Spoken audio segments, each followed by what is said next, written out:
En dehors de quelques membres de ma famille, il n'y a pas grand monde qui sait que quand j'étais adolescent, je m'absentais souvent, voire quasi tout le temps, du collège et du lycée. J'avais horreur d'aller à l'école et pour un tas de raisons.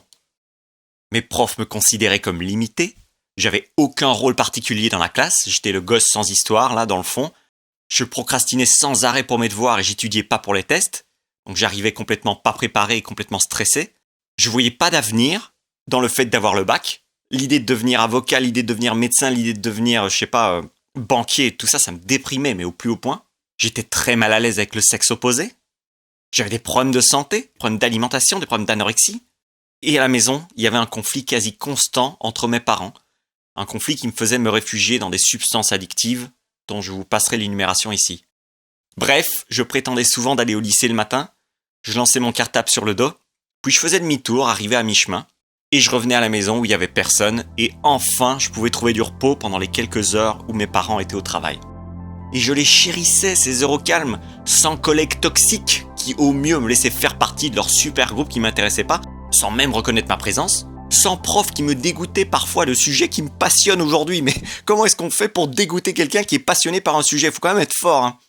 Et chez moi, il y avait aussi pas de jolies filles qui me rappelaient que j'avais honte d'aller parler à des jolies filles, qui me rappelaient que j'avais honte d'assumer ma masculinité.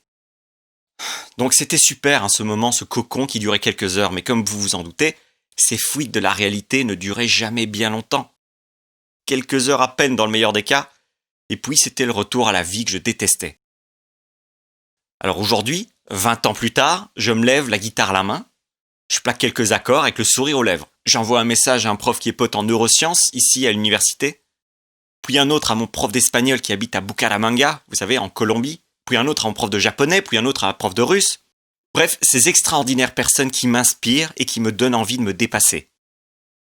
Alors j'ai mis un terme à une relation de couple longue de 10 années qui n'a pas pu m'équilibrer malheureusement, et donc j'ai tout le loisir de choisir avec qui je veux passer du temps.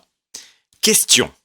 Qu'est-ce qui a changé entre cette personne qui était terrifiée à l'idée d'aller à l'école, terrifiée par ses parents, terrifiée de ne pas avoir d'avenir, et cette personne qui se lève avec un sourire qu'il a du mal à réfréner?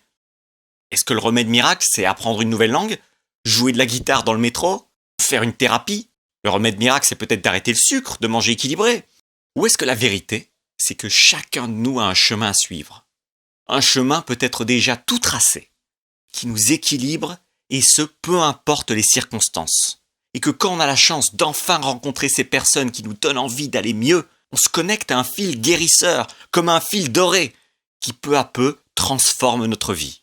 Si vous avez la chance de connaître quelqu'un, ne serait-ce qu'une personne qui a ce genre d'impact positif dans votre vie, je vous conseille furieusement de vous y attacher.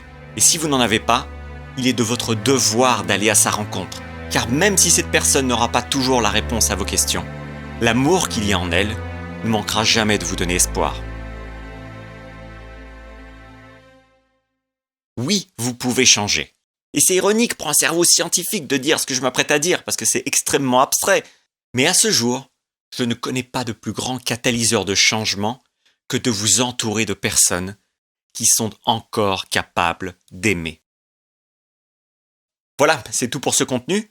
Alors comment vous vous sentez aujourd'hui ? À ceux qui se sentent un peu stressés, je vous laisse un lien pour une méditation express de 5 minutes dans la description.